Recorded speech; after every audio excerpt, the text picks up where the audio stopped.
Hey guys, long time no see. Well, that's true. Winter is my slow time as far as videos go. I've done quite a few snowblowers. I've only filmed a few of them that you guys already seen.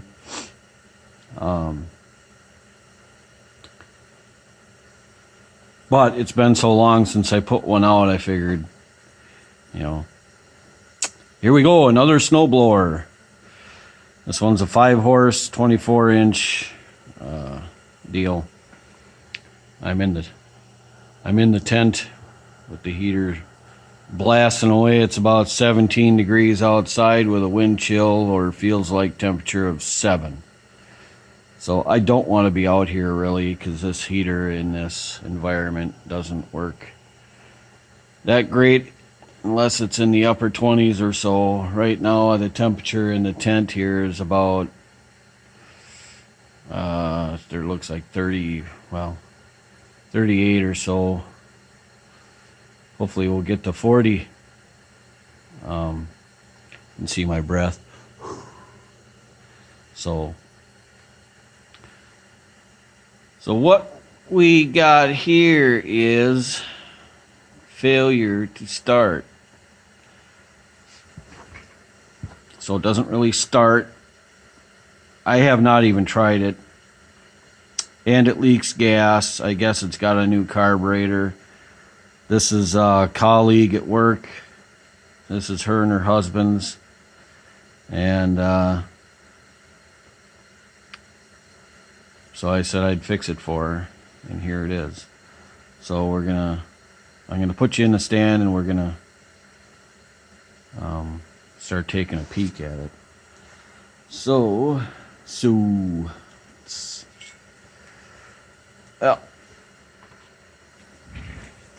the stand's not cooperating.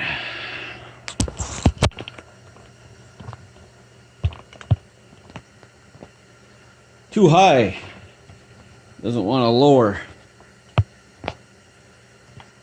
Alright, hang on. I'm going to try and figure something out here.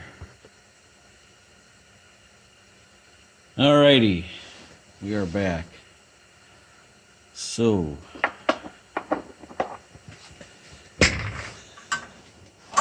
Gotta start with taking the choke knob off.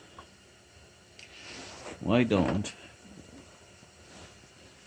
Little magnetic tray.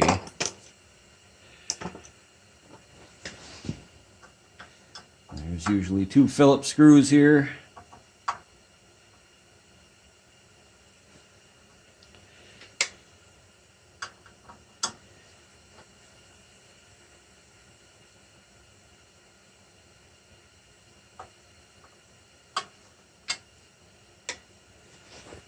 And this 5/16 bolt.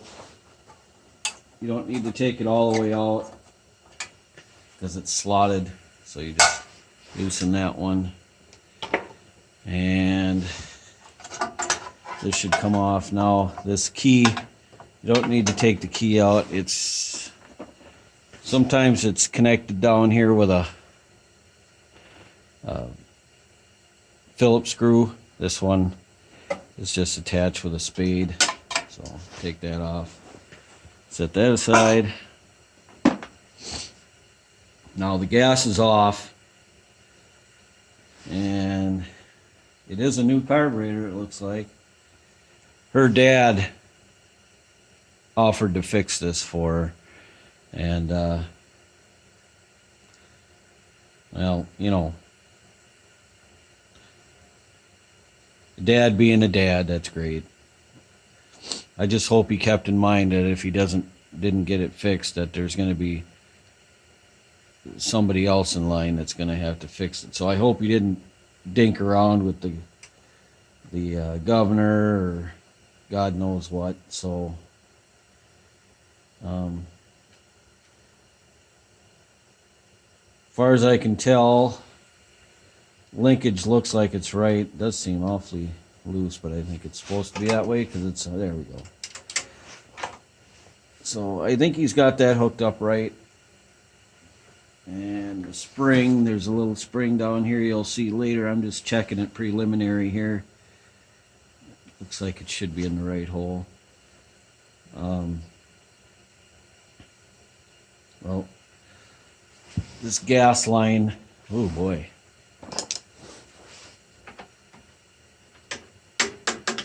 That's hard as a rock. Oops, sorry guys. Batting me around here. This gas line's chewed on the end here. You probably cut it shorter. It's pretty hard.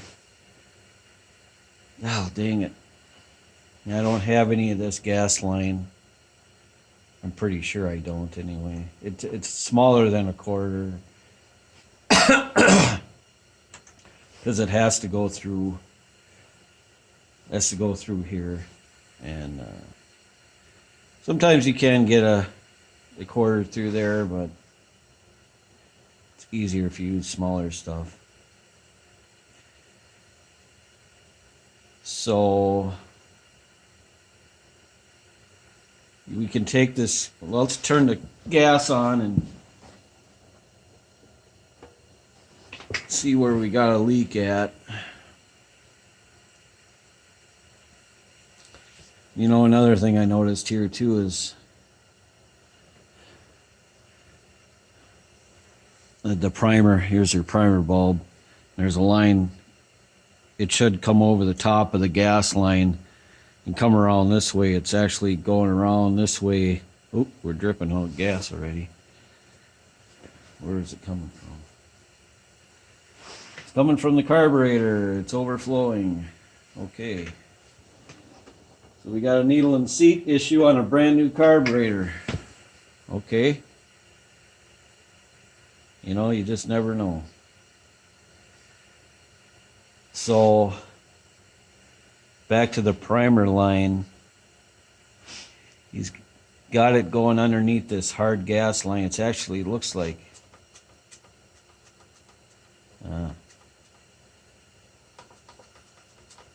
I should be gushing gas out of the carburetor right now.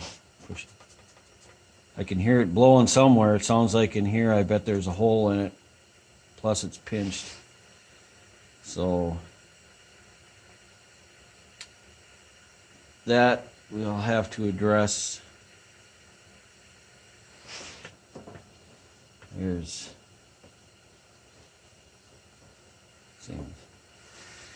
the overflowing gas everywhere. Okay, not from this though. I should be seeing tons of it. So we can take this carb off two different ways. One way I usually do is take these two Phillips screws out up here and take the whole manifold and everything with the carburetor. But then you take a chance of, well, you're always going to take a chance of, no matter what anyway, ruining the gasket. So we're going to leave that. We're going to take the muffler off, assuming these come off. And then we'll take it off from these two bolts here. And the reason I want to do it that way is because he's probably got a new gasket in between the manifold and the carburetor. So chances are that gasket will be just fine. So we're going to go that route. Okay, first we got, this muffler's got two screws and one bolt up top here holding it.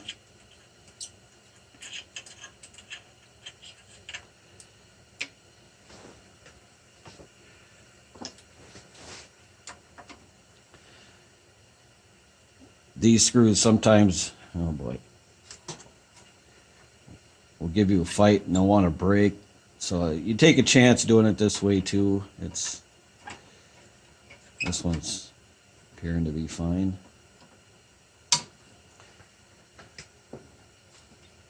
All right. So we're okay there.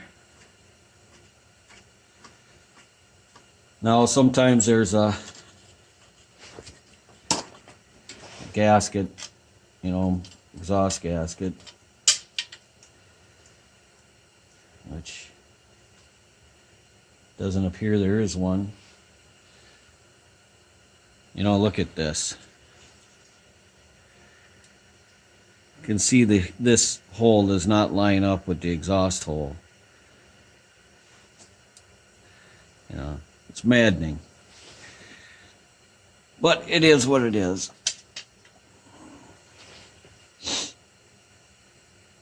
So, alright. This can be a little tricky sometimes.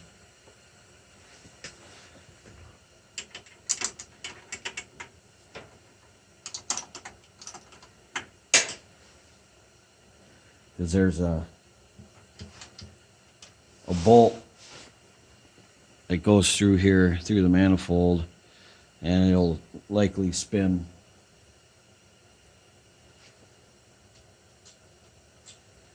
He's probably just been in here, so everything's coming apart pretty good.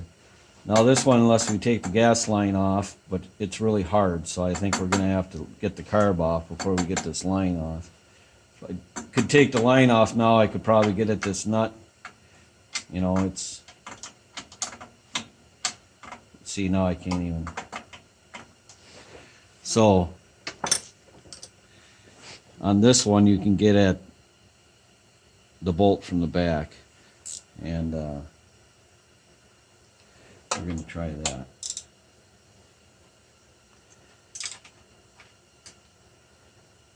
As long as you get it loose, then you can get that nut off, typically.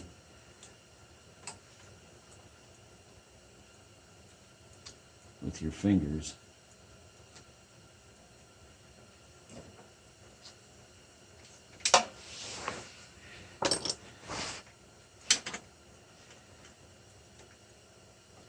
I know you can't see around my coat, my hands.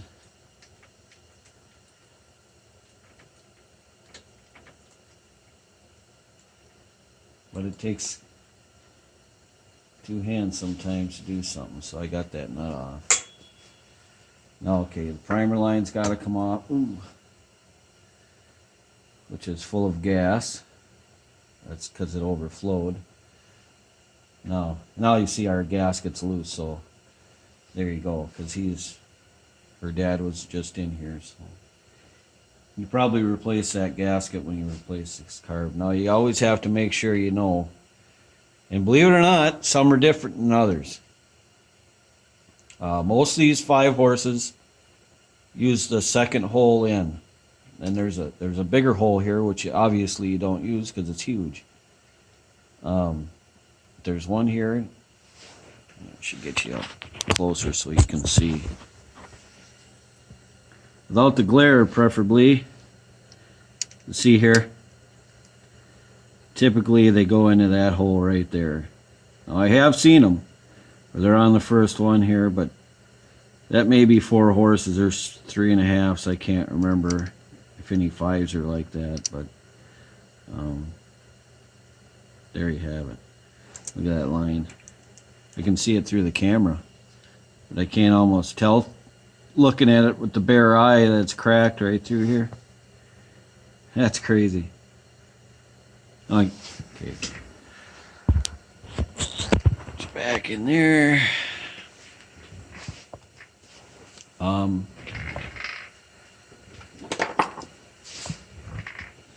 this line may or may not fight us.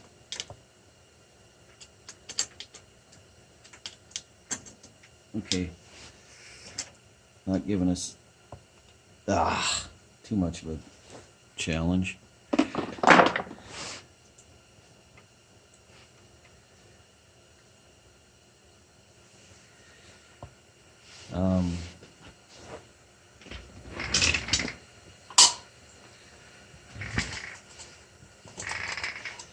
Just gonna drain out some of this gas.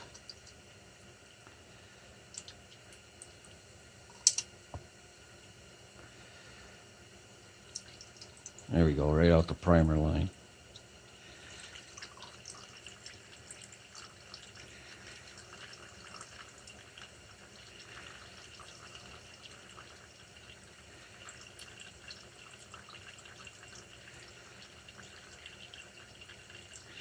You guys suddenly had the feeling you go to the bathroom?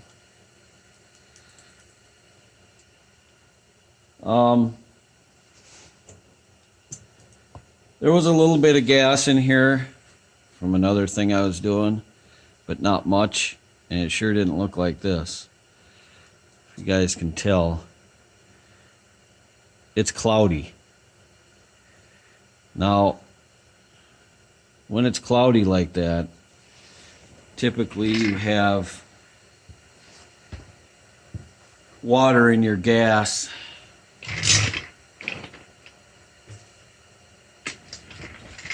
So let's dump that out. Let's see.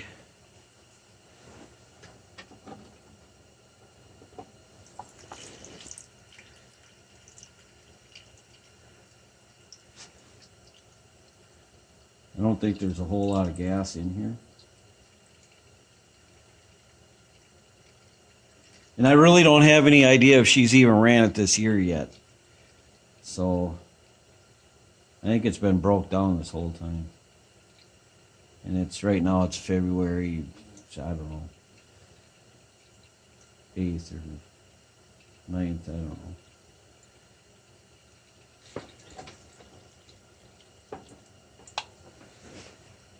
Well, this is, wow, it's way clearer than anything I can get out here. So I think there was old gas or something, somehow some water got in to this carburetor.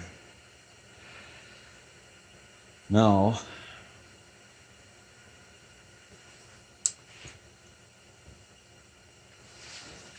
what I'd like to do is get a different table set up. Hang on a second, guys. All right, guys. Not really a table, it's just set on the front of the snowblower with a pan. So, just going to take it apart here. This bolt wasn't even tight, really.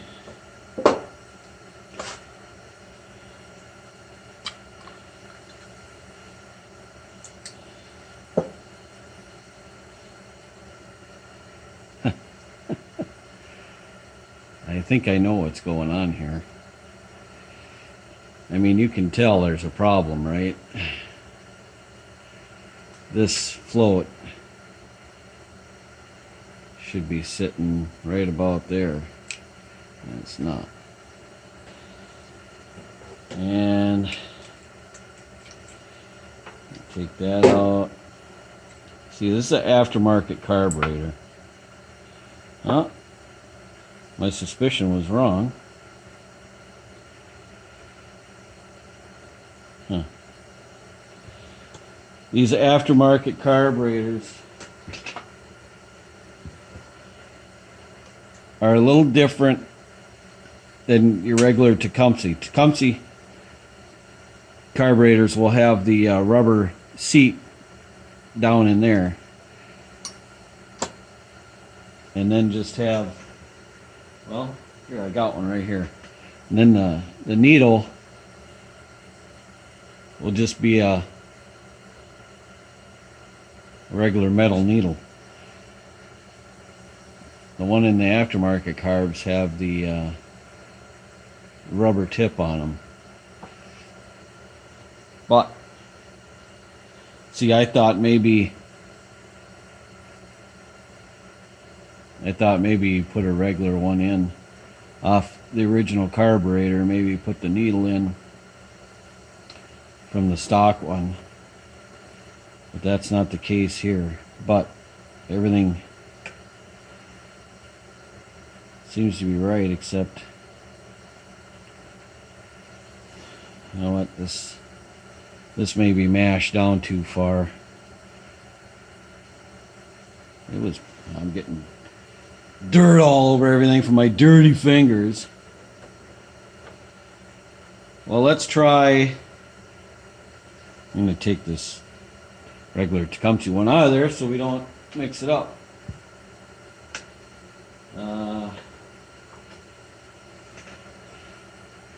We're going to try opening up this.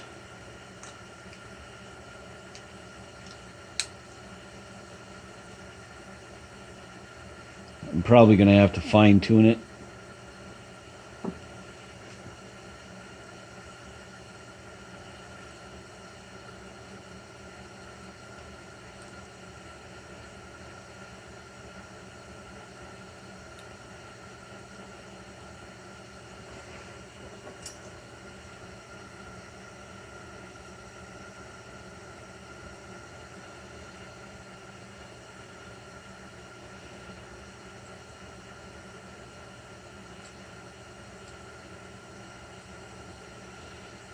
Damn gaskets come. Oh, look at that. Ha! Damn near perfect right on the first try. God, good sometimes. I'm going to just go a little bit more. Right about there. There. Now, let me get... Blah, blah, blah.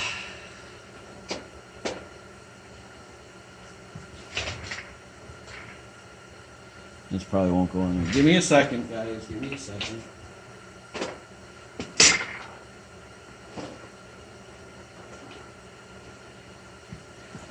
I'm just grabbing random gas line here, old stuff. We're going to test it out. See if it'll even... Gee whiz. Give me a second, guys.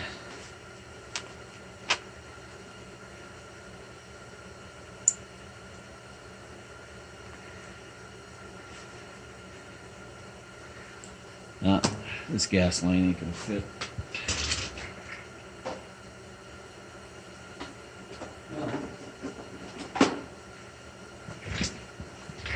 I'll just grab long crap, I guess.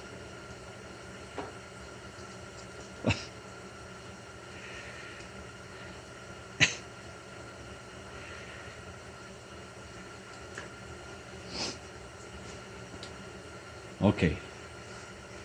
So.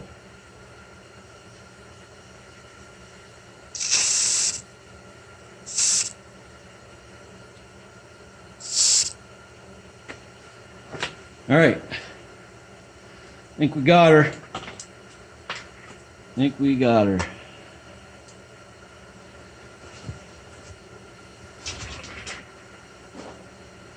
Now, who knows how that came to be squished like that. It, you know, shipping, or I don't know if her dad may have squished it or what was going on there, but see where it's, the float is hooked in the back here. See this concave goes pretty much just like that. You want to make sure you put it together like that. Now, I'm not going to bother reaming out any jets. This is your it's a jet nut, and it also holds the bowl on.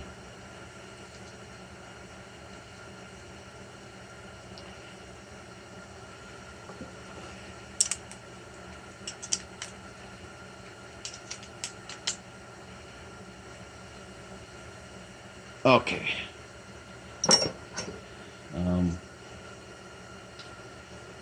I'm going to take you back over to the blower here. Hang on a second. Okay, Paul. Okay, guys, I got you right in front of me. And what I want you to see is this primer, the primer line. You should not go down here with it because there's a spring right here. Let me try and get a little better light on it.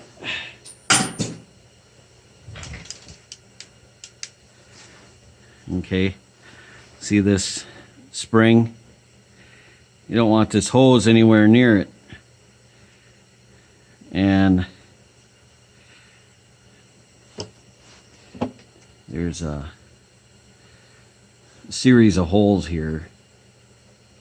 And typically that spring is connected to the third one down, which this one is. So I'm not even going to mess with it. Now, it's underneath this hose, and there's a bracket in here, and it's actually laid right on top of it, and it's pinching it. Now, what we're going to do is gently take this out.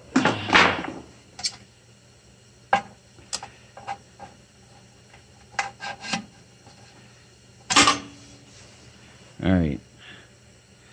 So you can see here where it was getting pinched. Oh, not only was it getting pinched, guys, but it wore down to nothing, practically almost right in half. That's not cut, that is wore down from that bracket in there from this hose being on top of it. So now I gotta go find some line. So anyway, I'm gonna pause you. All right, we're back. I don't have any new stuff. This is used, but it's in really good shape. So what you want to do is just, you guys can't see, feed it through the front hole here.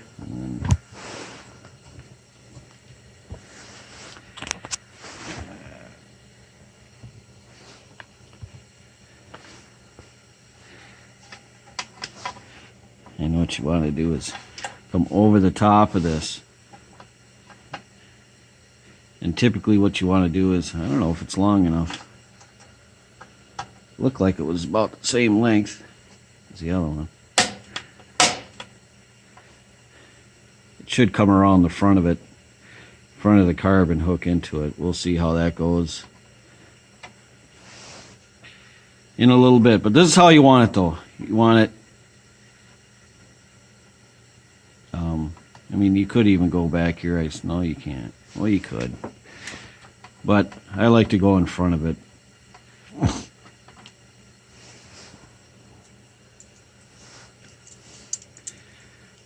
So, now, and we'll get this hooked up first. And remember, it's the second one in. I should put a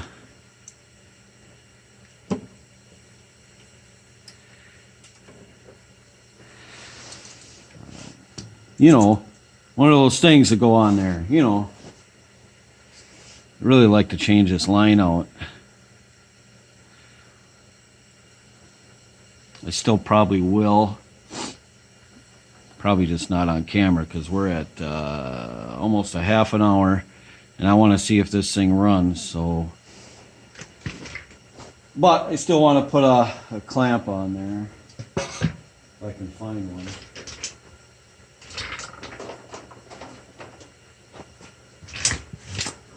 Hang on. All right, guys. So I got the nuts on there and I got the primer line. I'm gonna have to find a longer one. This one just reaches, but it's too tight. I don't like it. Plus it's rubbing up against the shroud here. I gotta take it apart anyway after we see if it runs or not. And replace the fuel line anyway, so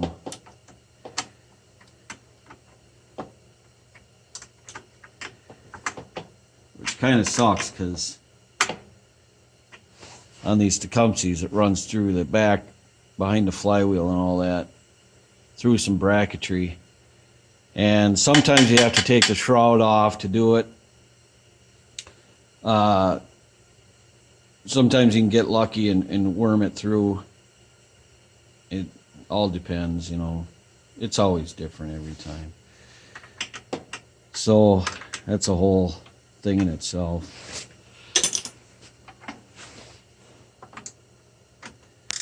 That's why gas lines are usually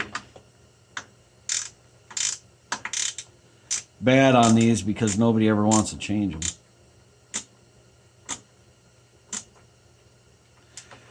All right.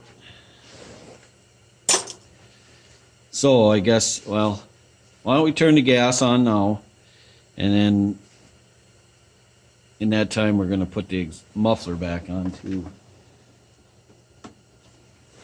We're going to assume everything goes according to plan.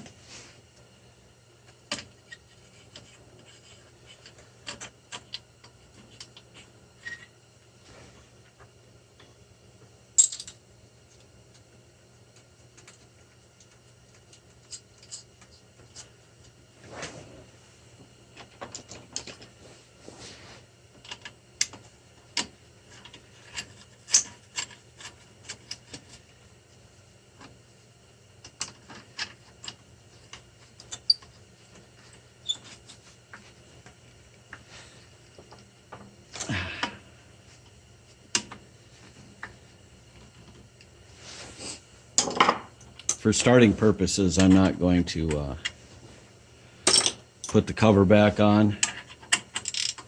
It'd be stupid anyway, because I gotta, like I said, I gotta go back and do everything anyway again.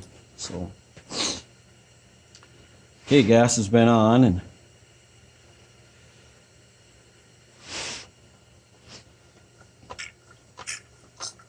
all right. See, I can see gas coming through the throat now when I push the primer. That's good. Take that off. We're going to just pop this back on.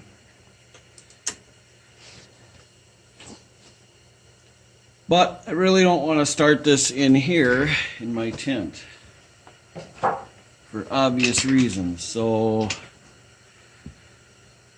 going to have to pause here while I get this monstrosity out of here. Hang on. Okay, guys, I'm still in the garage, but I'm outside the tent anyway. So, and hand on the muffler, she's stone cold. Throttle up, choke on. You prime.